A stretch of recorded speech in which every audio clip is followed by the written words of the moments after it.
Fala galerinha, tudo bem com vocês? A nossa aula de hoje vai ser sobre sólidos geométricos.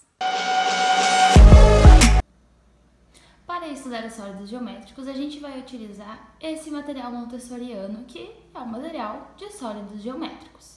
Primeira coisa que a gente tem que lembrar é que os sólidos geométricos, eles são figuras tridimensionais. O que são figuras tridimensionais? São figuras que possuem 3 dimensões: o comprimento, a largura e a altura.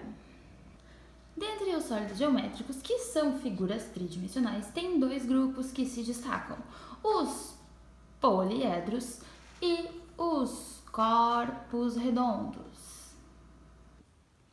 Vamos começar falando um pouquinho dos poliedros.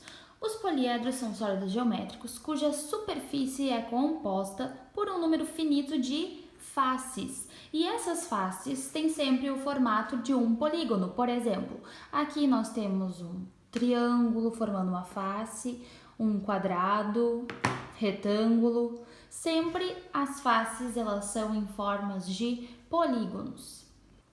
Vamos falar agora um pouco sobre os elementos do poliedro. Bom, como eu já comentei anteriormente, temos as faces que formam a superfície do poliedro, que são sempre formadas por polígonos.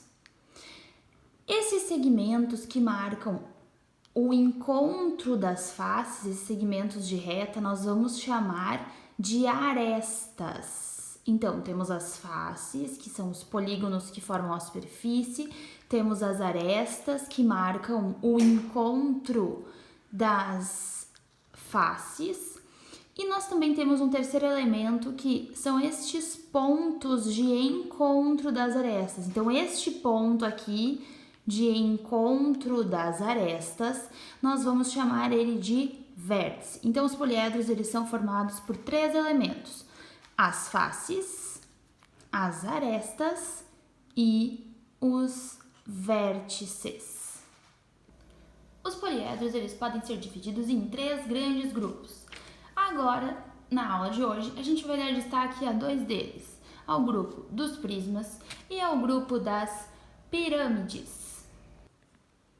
Os prismas são poliedros que possuem 2 bases paralelas, e o formato dessas bases vai dar o nome a esses prismas. Por exemplo, esse daqui é um prisma quadrangular ou prisma de base quadrada. Por quê? Porque a sua base tem um formato de um quadrado. Também esse prisma aqui, ele pode ser chamado de paralelepípedo. Este prisma aqui, como é um prisma de base triangular, ele vai ser chamado de prisma triangular ou prisma de base triangular. Este outro aqui vai ser o cubo, que é muito conhecido de vocês já. E também nós temos outros prismas. Por exemplo, o prisma pentagonal vai ter a base como sendo um pentágono. É importante destacar que as faces laterais do prisma são sempre no formato de retângulos. Agora que a gente já falou dos prismas, nós vamos falar das pirâmides. As pirâmides são poliedros em que as faces laterais são todas triangulares e elas possuem um vértice em comum. Uma face identificada como base pode ser um polígono qualquer. Por exemplo, aqui eu tenho uma pirâmide em que o polígono da base é um quadrado, e nessa outra pirâmide aqui nós temos uma base que é triangular. Essa pirâmide que possui a base como sendo um quadrado, nós vamos chamar de pirâmide quadrangular. E essa pirâmide com a base, que é um triângulo, nós vamos chamar de pirâmide triangular.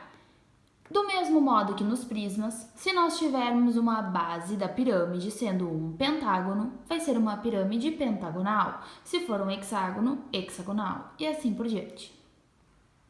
Agora que nós já falamos dos poliedros, nós vamos falar um pouquinho dos corpos redondos. Nem todos os objetos do espaço tridimensional são poliédricos. Tem aqueles que são limitados por uma superfície arredondada, como por exemplo a esfera, e aqueles que são limitados por superfícies arredondadas e planas, como o cone, por exemplo, que tem a superfície arredondada e a superfície plana no formato de um círculo. Vamos começar falando da esfera. A esfera ela é um objeto tridimensional perfeitamente simétrico, não tem bases, não tem vértices e não tem arestas. Ela é formada apenas por uma superfície arredondada. Agora, vamos falar do cone. O cone é um sólido limitado por uma superfície curva. Ele possui uma base circular e um vértice que é oposto a essa base. O cilindro é um sólido limitado por duas bases circulares e uma superfície arredondada. Vamos falar agora dos dois últimos sólidos geométricos. O ovoide, que é formado por uma superfície arredondada e tem o formato de um ovo, como nós podemos perceber, e o elipsoide. O elipsoide também possui uma superfície arredondada e ele é obtido através da rotação de uma semi-elipse em torno de um eixo.